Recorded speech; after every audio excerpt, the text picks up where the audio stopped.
লব্বাইক আল্লাহুম্মা লব্বাইক লব্বাইক লা শারীকা লাক লব্বাইক ইন্নাল হামদা ওয়ান নি'মাতা লাকা ওয়াল মুলক লা।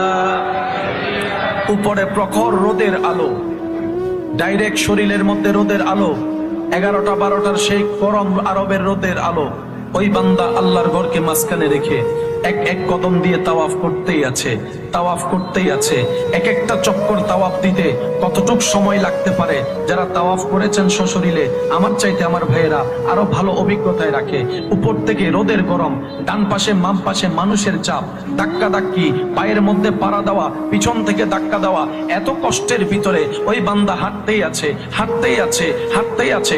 7 তাওয়াফ শেষ করে আপনার তাওয়াফের জিয়ারতের নামাজ পড়ে আবার চলে যাচ্ছে সাফা মারওয়া তায়েফ করার জন্য, সাফা মারওয়া সাই করার জন্য। সাফা থেকে মারওয়ার দূরত্ব, মারওয়া থেকে সাফার দূরত্ব অনেক অনেক অনেক লম্বা সময়ের দূরত্ব। কিন্তু বান্দা ওইরকম করে রব্বানা যালামনা আনফুসানা ওয়া ইল্লাম তাগফির লানা ওয়া তারহামনা লানাকুনান্না মিনাল খাসিরিন দোয়া পড়তে পড়তে সাই করতেই আছে, সাই করতেই আছে, সাই করতেই আছে।